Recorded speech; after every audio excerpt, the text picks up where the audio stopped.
Welcome back everyone. Today we are going to talk about the abstract factory method pattern and how do we use it in Apex. So last video we have talked about the factory pattern and we have gone through its advantages, what is the factory pattern and how do we implement it in Salesforce. Today we are going to take it a bit further and see about the abstract factory method pattern and see how it is different from the factory pattern, and as usual we'll code some part of its implementation. So the overview is basically same as we had in the last video. So the this idea of this factory pattern and the abstract factory pattern both is to decrease tight coupling when we work with objects and classes on Salesforce Apex. So tight coupling, as we have already discussed, it's a strong dependency between classes. This means if you make a change in one of the class, you most likely will have to change the other tightly coupled classes as well. This is where the creational design patterns comes into play. So the creational design patterns, these are the major types: the factory method, the abstract factory method, the builder pattern, the prototype pattern, the singleton pattern. In the last video, we have discussed about the factory method pattern. In this video, we are going to talk about the abstract factory method pattern. So what is the abstract factory method? The abstract factory method pattern is a creational design pattern that is used to create objects of class from same family without knowing the exact class name at design time. This part remains same as the factory method pattern. So instead, in a factory method pattern, we used to return like objects of a concrete class, right? But the abstract factory pattern is used to return a set of factories that when combined together represent a product. So basically, instead of returning a concrete class, this will return us another set of factories, which will, when we connect all these factories together, it will give us a product. So when we go to the code, we will see and understand it in details.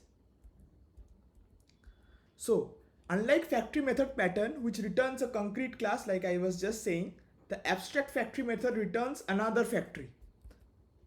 So it's a factory which returns another factory. Might sound confusing, but when we work on it, I hope we will get a better understanding.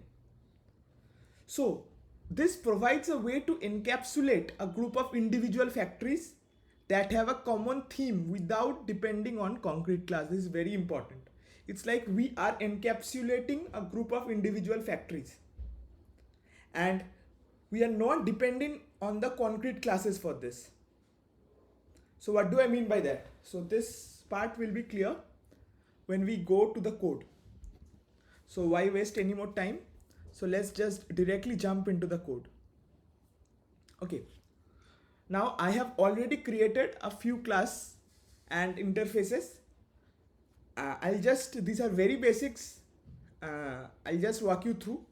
And first let us think of the use case that we're talking about. So for the example that we are going to take today, we are talking about how we assemble computers, right? So a computers have several parts, right? So for this example, we have decided to take the part of a processor, a storage unit and the monitor. So a computer is going to be the collection of a processor, a storage and a monitor for the purpose of this example. Now I have created these three interfaces. So one is an interface named iProcessor. It has a method named processor type which needs to be overridden.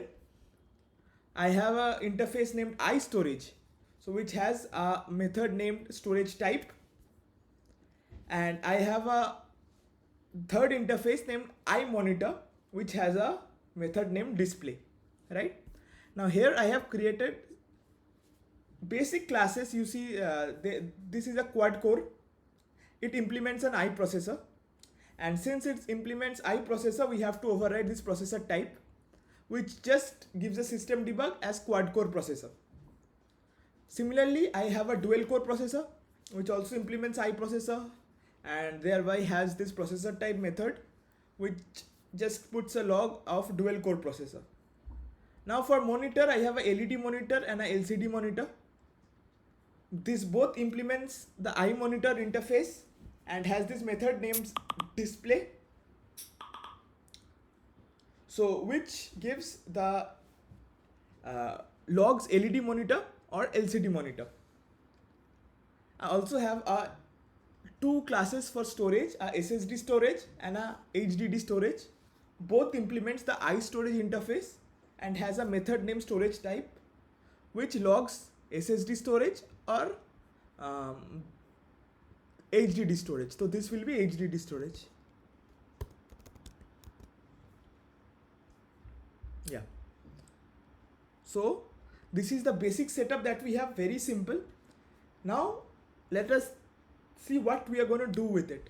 So we are trying to create computers of two configuration.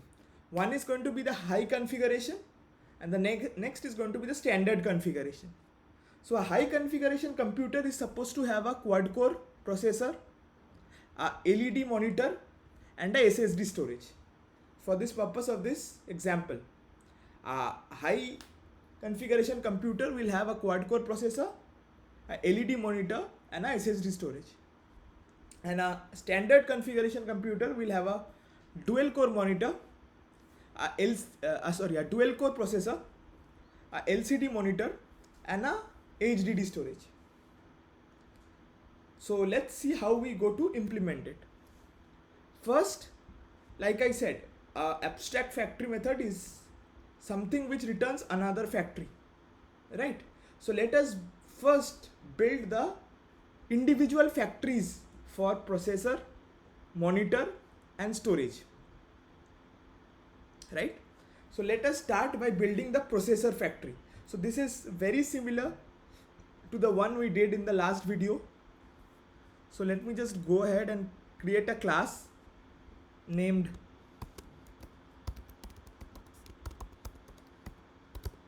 processor factory. Now this is going to be my factory for the processors. So like the example we did, so it is going to have a method named say public static iProcessor get instance.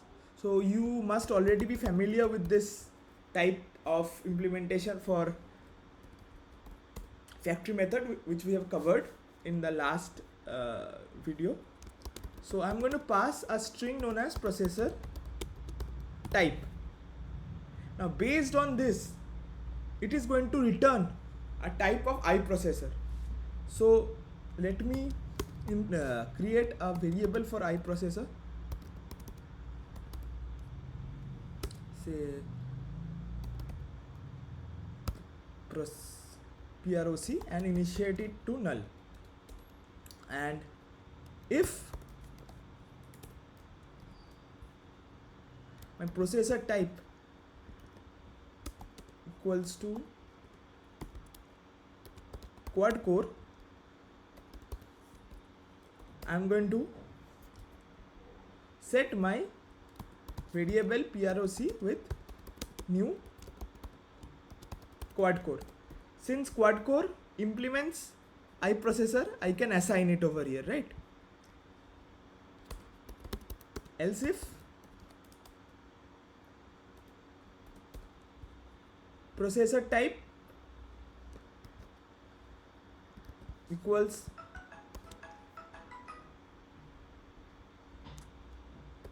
dual core,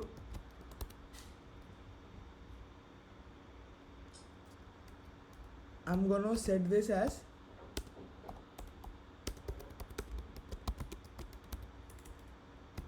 new dual core and I'm going to return.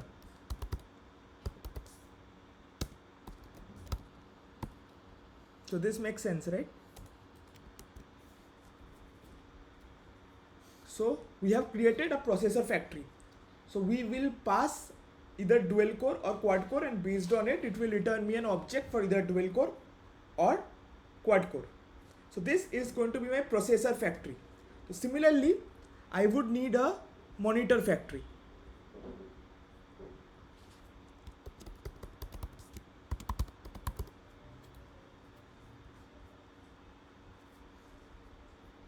Now what is this monitor factory going to do? It's going to work same as the processor factory, but it is going to be for my monitor.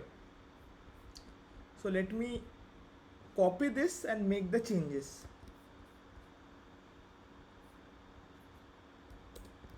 So first of all, it's going to return me a type of iMonitor.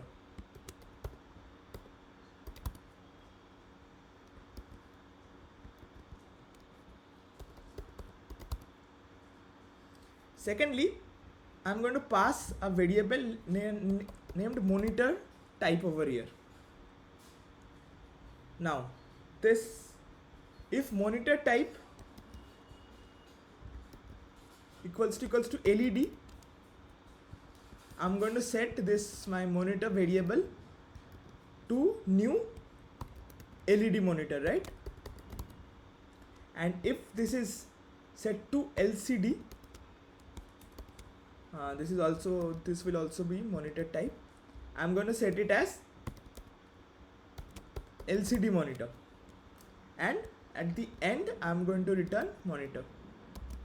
So this should work. I'll see if there is any mistake. No, it has worked fine. So it has compiled. So we have created the processor factory and the monitor factory. Now in a similar manner, I'll have to create a storage factory.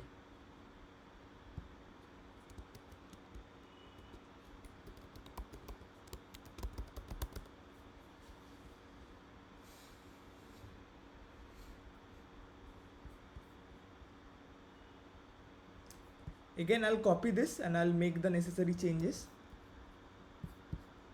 So this is going to be same, but it's going to be for the storages that we provide. So it will return a type of iStorage. This will be storage type. Since this is storage type, this will change to storage type, and this will also change to storage type. I'm going to return a type of iStorage and write it at the variable name, let's say it's storage.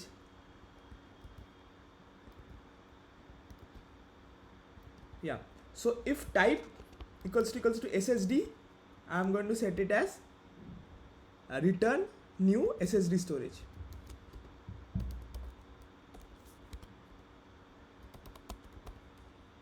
And if type equals to HDD,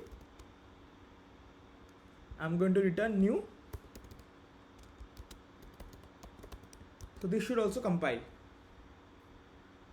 So what we did, we have created 3 separate factories for the 3 parts that we are considering for this video.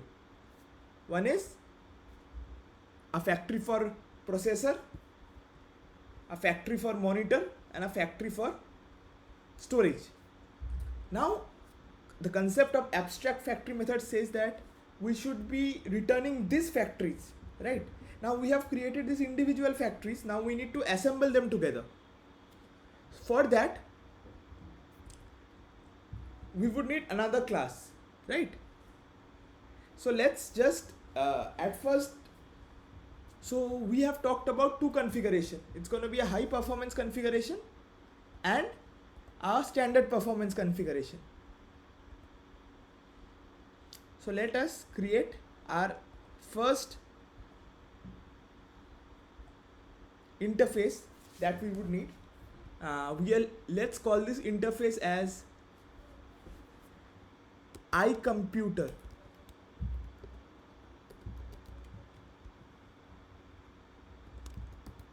Factory. So this is going to be an interface of iComputer factory. The purpose of this interface is going to be, it is going to help us assemble all the 3 different factories that we have created, right? So it is going to have a iProcessor type, say get processor function. It is going to have a iStorage type, get storage function, and iMonitor type, get monitor method.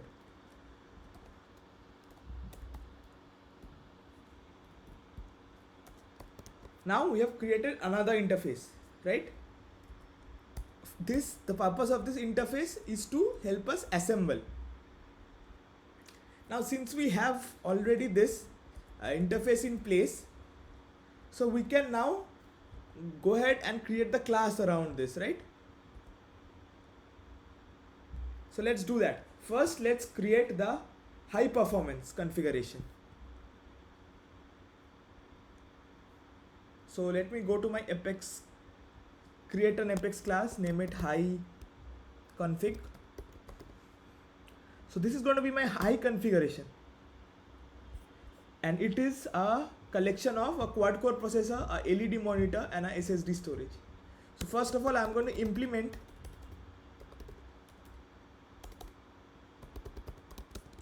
the iComputer Factory.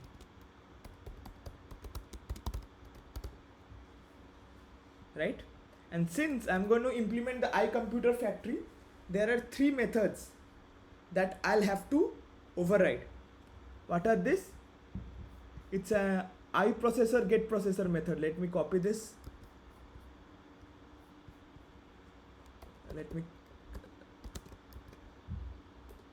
So this is supposed to return a iProcessor type. Now here is the first instance where we return our factory. So what we are going to do, we are going to do return, we are going to go to our processor factory,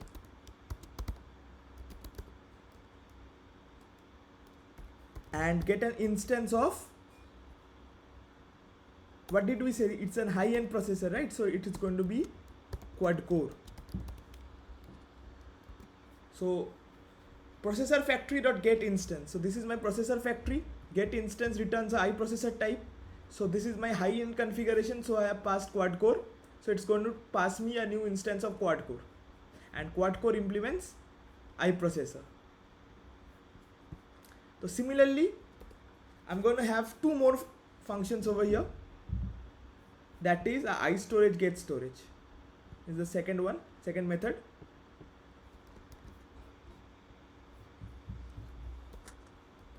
Public. What is going to be the storage type? It's going to be SSD, right? Since it's the top tier, the high config. So here we are going to call the storage factory dot get instance, and we are going to pass SSD. And if I go to the storage factory, you will see if it's SSD, it returns me a new SSD type storage. What is the next? The next and the last one is the get monitor.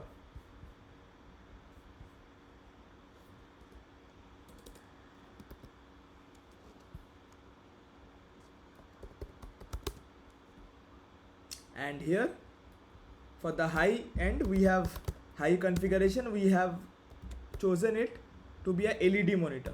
So here I'm going to call the monitor factory dot get instance and pass LED. Now that should help me save this. So yeah, as you can see, my high config the high config factory that is ready, right? So we have a iProcessor, we have a processor, and we have a storage, and we have a monitor. So similarly, on the same manner, we have to create a standard configuration. So let's create a standard config.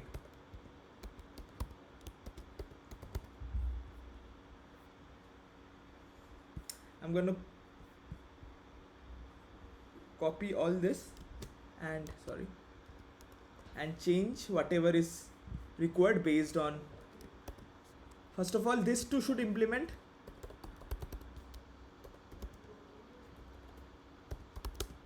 iComputer Factory. Now this is going to have a dual core, a dual core processor. So a dual core from the process factory returns me a instance of this dual core class that we have as an object. Next, it's going to have a HDD storage and it's going to have a LCD monitor. So this should help me save this as well. Now, as you can see, we have created two factories for standard config and the high-end config or the higher config. Now, these two factory classes, this standard config and the higher config, needs to be assembled somewhere, right? So let's just do that first. So let's create a class known as, say, assemble.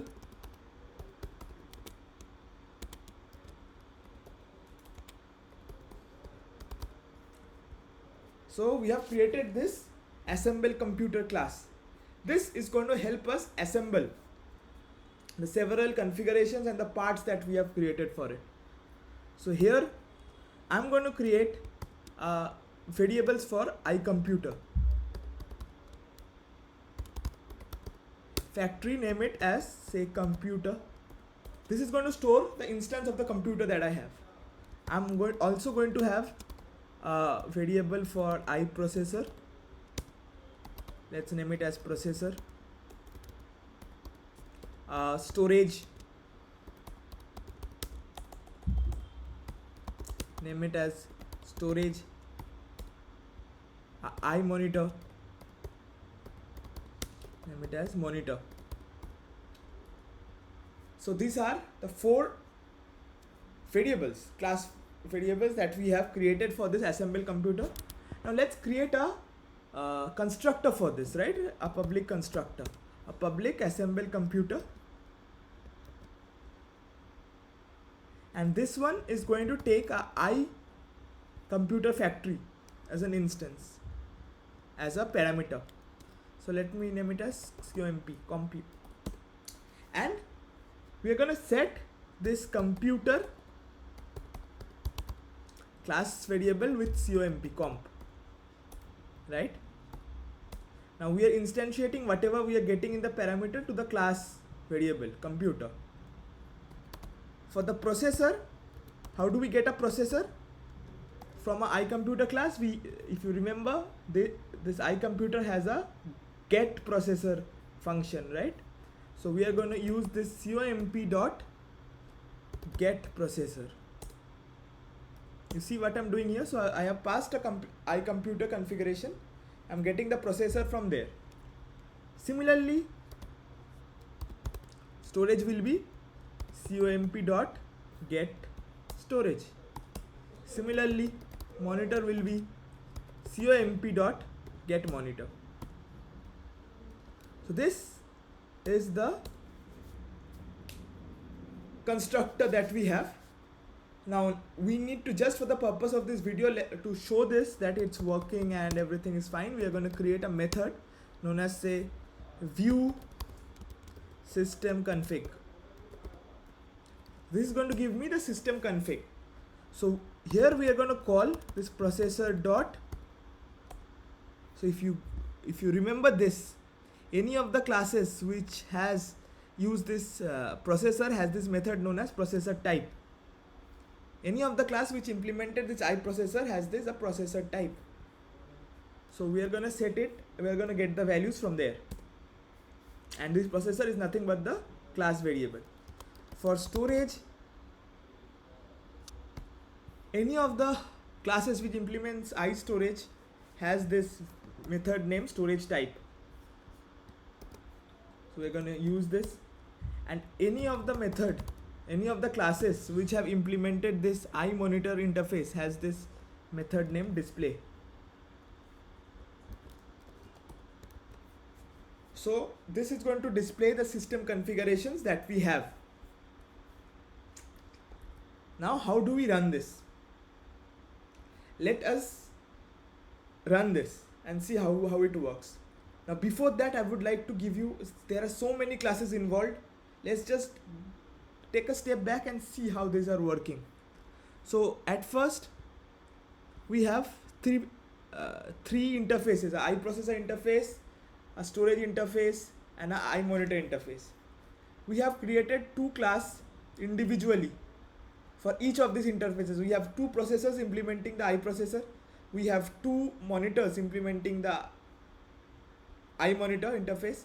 We have two type of storage which implements the iStorage interface. Next, we have factories for processor. We have a factory which gives us a processor factory which returns the correct type of processor based on our parameter. We have a processor for monitor and we have a processor for storage. This was the individual components. Now came the concept of a computer, which is basically a collection of each one of this individual equipments, individual parts. So we created a iComputer interface for this, which is basically a collection of a processor, a storage, and a monitor. Next, we created two factories for this, implementing this iComputer factory. A high config factory, which is a collection of a quad core processor, a SSD monitor, and a LED, a SSD storage, and a LED monitor, and a standard configuration, which is basically a dual core processor, a HDD storage, and a LCD monitor. Now these are also individual factories, right, which are in turn calling other factories. Next, we created this class. The purpose of this class is to assemble all this and create our individual storage out of this. Let us see how. I'm going to open this debug, and let me just try to create a high-end computer, right?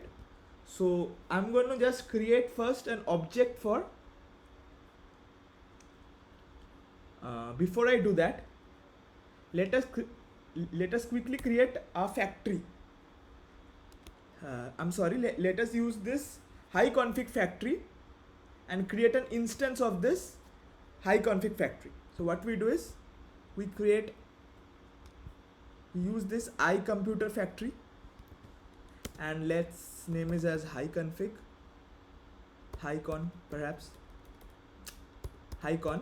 and what it's going to do, it is going to give me new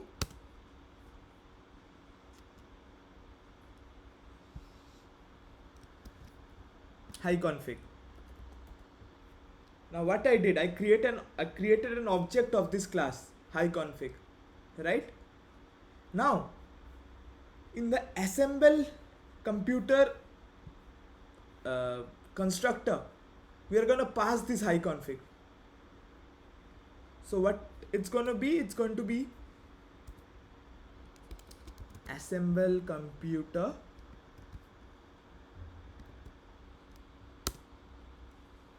say HighConfig computer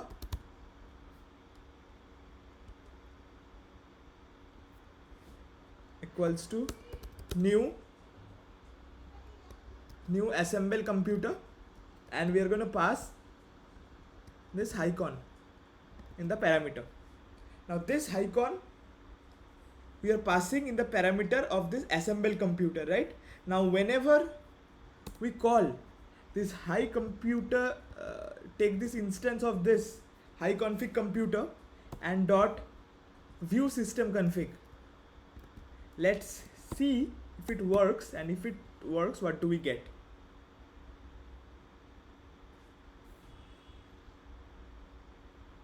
So we get a quad core processor, SSD storage, and a LED monitor, which is nothing but the configuration of our high config variant, right? So let us walk through it again.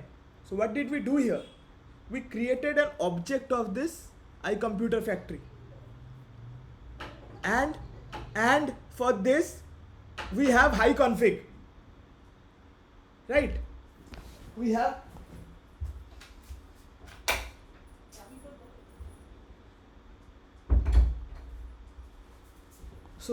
an instance of this HighConfig factory, and here we pass this HighConfig factory object to this assemble computer in constructor, right? So once we pass this in a assemble computer constructor, so it takes whatever is there and it calls the method from this factory, iComputer factory, that is get processor, storage and monitor, and displays the value. When we run this view sysconfig method, so if you look closely, the difference between a normal factory method pattern and abstract factory method pattern is that in this case we are calling a factory which in turn is returning another factory. So our internal factory is totally encapsulated. We have not used the the processor factory, storage factory or the monitor factory over here. We have just created an instance of iConfig, passed it in our assemble computer, and when we do this view system config, we get the configuration of the high end, that is SSD storage, a LED monitor and a quad core processor. So similarly, if I want to create a standard computer, what do? We create a instance of standard config, right? This, let me name is as standard con, and let me name it as standard config computer. Here we are going to pass the instance of standard config, and we are going to use this object to get the view system config. Now if I run this and if it works correctly,